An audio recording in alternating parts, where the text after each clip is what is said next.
Assalamualaikum warahmatullahi wabarakatuh. Segala puji bagi Allah Subhanahu wa Ta'ala, Tuhan yang Maha Pengampun lagi Maha Penyayang, yang selalu membuka pintu taubat bagi siapa saja yang ingin kembali kepadanya.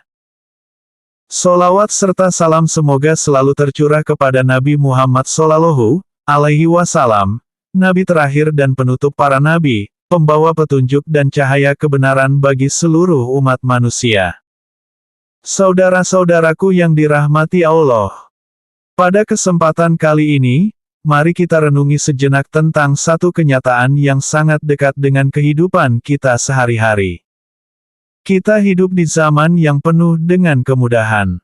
Zaman digital. Zaman ketika segala sesuatu bisa diakses hanya dengan sentuhan jari. Teknologi berkembang pesat, informasi menyebar begitu cepat, dan dunia seakan berada dalam genggaman. Namun di balik semua kemudahan itu, ada satu bahaya besar yang mengintai. Dosa menjadi sangat mudah dilakukan. Bahkan tanpa harus keluar rumah, seseorang bisa terjerumus dalam maksiat. Melalui media sosial, banyak orang dengan mudah menyakiti hati orang lain. Mereka menghina, mencaci, membuli, menyebarkan kebencian, atau membuka aib orang lain. Semua itu dilakukan hanya dengan tulisan, komentar, gambar, atau video. Bahkan, yang lebih menyedihkan, banyak di antara kita yang tidak sadar bahwa apa yang dilakukan itu termasuk dosa besar. Padahal, satu kalimat yang menyakitkan hati orang lain bisa menjadi sebab kemurkaan Allah. Satu unggahan yang mempermalukan seseorang bisa menghapus pahala yang selama ini kita kumpulkan. Di saat yang sama, ada juga orang-orang yang merasa dirinya sudah terlalu banyak dosa. Mereka merasa tidak mungkin lagi diampuni oleh Allah. Mereka putus asa, kehilangan harapan, bahkan merasa bahwa jalan kembali sudah tertutup. Padahal, Allah Subhanahu wa Ta'ala adalah Tuhan yang Maha Pengampun. Dalam Al-Quran, Allah berfirman, "Wahai hamba-hambaku yang telah melampaui batas terhadap diri mereka sendiri, janganlah kamu berputus asa dari rahmat Allah. Sesungguhnya Allah mengampuni dosa-dosa semuanya. Sungguh, Dialah yang Maha Pengampun, Maha Penyayang." Quran Surat Az-Zumar ayat 39. Dan seorang wali besar, Syekh Abdul Qadir Al-Jailani, pernah berkata, "Janganlah engkau berputus asa dari rahmat Allah, meskipun dosa-dosamu setinggi langit." Sebuah pesan yang sangat dalam. Sebuah ajakan untuk kembali kepada Allah dengan penuh harapan, bukan dengan keputusasaan. Saudara-saudaraku yang dirahmati Allah. Selain dosa yang tersebar luas di dunia digital, kita juga tidak boleh menutup mata terhadap dosa-dosa yang terjadi dalam kehidupan sosial kita sehari-hari. Dosa tidak hanya muncul di balik layar telepon genggam atau komputer, tetapi juga hidup dan berkembang dalam pergaulan nyata kita di lingkungan sekitar. Di dalam komunitas, di lingkungan tempat tinggal, di kantor, di tempat kerja, bahkan di majelis pengajian ibu-ibu yang seharusnya menjadi ladang pahala, seringkali lidah menjadi penyebab timbulnya dosa. Gibah atau membicarakan keburukan orang lain, namimah atau mengadu domba antar sesama, seringkali terjadi tanpa disadari. Yang lebih menyedihkan, banyak orang menganggapnya hal biasa, padahal di sisi Allah, dosa itu besar dan berat. Di tempat umum seperti pusat kebugaran, tempat aerobik, atau ruang-ruang berkumpul lainnya, seringkali terjadi percakapan yang menyinggung, menyindir, bahkan menjatuhkan kehormatan orang lain. Tidak sedikit yang membicarakan kehidupan rumah tangga orang lain, gaya berpakaian orang lain, bahkan cara mendidik anak orang lain dengan nada merendahkan. Semua ini adalah bagian dari perbuatan lisan yang sangat mudah dilakukan, namun berat pertanggungjawabannya di hadapan Allah Subhanahu wa Ta'ala. Dunia kerja pun tidak luput dari hal ini. Di ruang-ruang kantor, ruang rapat, atau saat makan siang bersama, terkadang obrolan berubah menjadi bahan celaan terhadap rekan kerja. Tanpa sadar, seseorang menyebarkan keburukan, menebar fitnah, atau merendahkan orang lain, hanya karena perbedaan pendapat, persaingan jabatan, atau sekadar tidak menyukai sifat seseorang. Semua itu adalah dosa-dosa yang terjadi dalam kehidupan nyata kita. Dosa yang muncul dari lisan, dari hati yang tidak terjaga, dan dari pergaulan yang tidak dibimbing dengan ilmu dan adab. Jika hal ini terus dibiarkan, maka dosa akan menumpuk, dan lama-kelamaan bisa menghitamkan hati, menghapus amal, bahkan menjerumuskan ke dalam kehancuran akhirat. Namun sekali lagi, walau dosa itu banyak dan beragam bentuknya, janganlah kita berputus asa. Jangan menyerah.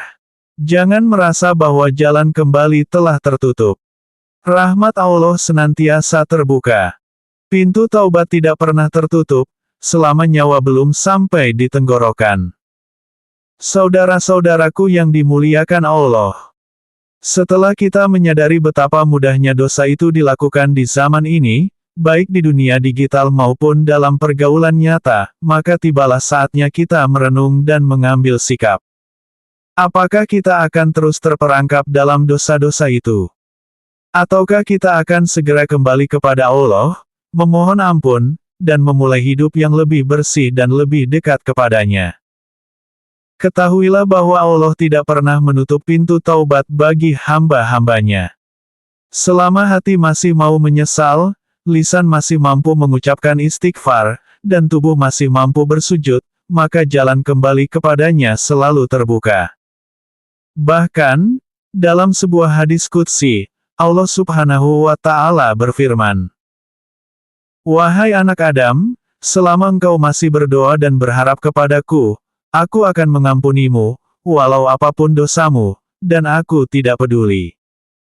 Wahai anak Adam, seandainya dosa-dosamu setinggi langit, lalu engkau memohon ampun kepadaku, maka aku akan mengampunimu." Betapa luas rahmat Allah. Tidak ada dosa yang terlalu besar untuk diampuni. Tidak ada kesalahan yang terlalu kelam untuk disucikan. Bahkan jika dosa itu setinggi langit, sebanyak pasir di lautan, atau sebanyak daun di pepohonan, tetap Allah mampu dan mau mengampuninya. Syaratnya hanya satu, kita mau kembali. Kita mau bertobat dengan tulus, dengan hati yang menyesal, dan dengan tekad untuk tidak mengulanginya. Kita harus memulai dengan membiasakan lisan ini untuk berkata baik, atau diam. Menjaga tangan dan jari-jari ini dari menyebar keburukan. Menahan hati ini dari buruk sangka, iri, dan dengki. Dan yang paling penting, kita harus berani berkata pada diri sendiri, aku ingin berubah. Aku ingin kembali kepada Allah. Jangan menunggu sempurna untuk bertobat. Justru bertobatlah untuk menuju kesempurnaan. Jangan menunda-nunda sampai tua. Karena kematian tidak menunggu usia. Dan jangan pernah merasa tidak layak diampuni. Karena kasih sayang Allah tidak tergantung pada seberapa baik kita dahulu, tapi seberapa tulus kita ingin berubah sekarang. Saudara-saudaraku yang dirahmati Allah. Apa dalil atau landasannya? Ayat Al-Quran. Wahai hamba-hambaku yang telah melampaui batas terhadap diri mereka sendiri, janganlah kamu berputus asa dari rahmat Allah. Sesungguhnya Allah mengampuni dosa-dosa semuanya. Sungguh, Dialah yang Maha Pengampun, Maha Penyayang. Quran Surat Az-Zumar ayat 53. Ayat ini menjadi penegasan langsung dari Allah Subhanahu wa Ta'ala bahwa seberat apapun dosa seorang hamba, selama ia tidak berputus asa dan kembali kepada Allah, maka ampunan itu akan datang. Hadits Nabi Muhammad Shallallahu Alaihi Wasallam. Setiap anak Adam adalah pendosa, dan sebaik-baik pendosa adalah yang bertaubat. Hadits riwayat Tirmidzi. Hadits ini menunjukkan bahwa manusia memang tidak luput dari kesalahan. Akan tetapi, yang menjadi mulia di sisi Allah adalah mereka yang sadar, menyesal, dan kembali bertaubat dengan ikhlas. Pendapat ulama. Syekh Abdul Qadir Al-Jailani rahimahullah berkata, "Janganlah engkau berputus asa dari rahmat Allah, walaupun dosa-dosamu setinggi langit."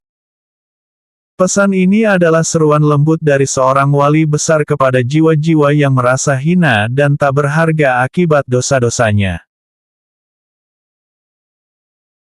Beliau mengajak setiap orang untuk kembali kepada Allah dengan penuh harap dan keyakinan akan kasih sayang-Nya yang tidak terbatas.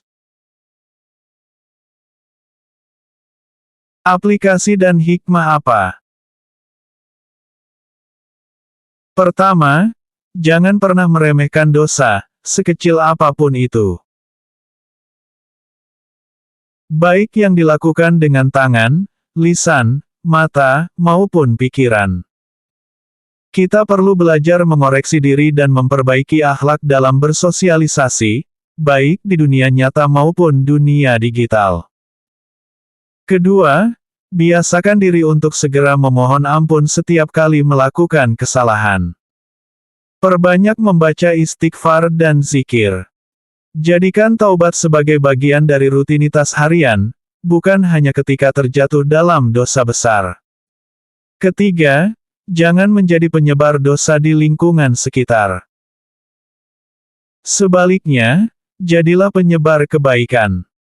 Gunakan media sosial untuk menyebarkan ilmu, nasihat, dan semangat beramal. Jadikan pertemuan di dunia nyata sebagai ajang saling menasihati dalam kebaikan dan ketakwaan. Keempat, ajak keluarga dan sahabat untuk saling menjaga lisan, menjaga adab, dan saling menasihati dengan kasih sayang. Karena di akhirat nanti, tidak ada yang bisa menolong kecuali amal kebaikan yang tulus. Saudara-saudaraku yang dirahmati Allah. Sebagai penutup, dosa boleh jadi telah kita lakukan, baik disengaja maupun tanpa sadar. Tapi rahmat Allah lebih luas dari langit dan bumi. Jangan pernah merasa terlalu kotor untuk bertaubat, karena Allah Maha menerima taubat. Jangan pernah merasa terlalu buruk untuk berubah, karena Allah Maha menyucikan hati. Mari kita mulai hari ini dengan taubat yang sungguh-sungguh. Mari kita jaga lisan, jaga hati, dan jaga pergaulan. Dan mari kita tanamkan dalam hati bahwa selama kita masih hidup, pintu taubat selalu terbuka. Semoga Allah Subhanahu wa Ta'ala memberikan kepada kita kekuatan untuk berubah, hidayah untuk istiqomah, dan ampunan yang luas atas segala dosa yang telah kita lakukan. Amin ya Rabbal Alamin. Wassalamualaikum warahmatullahi wabarakatuh.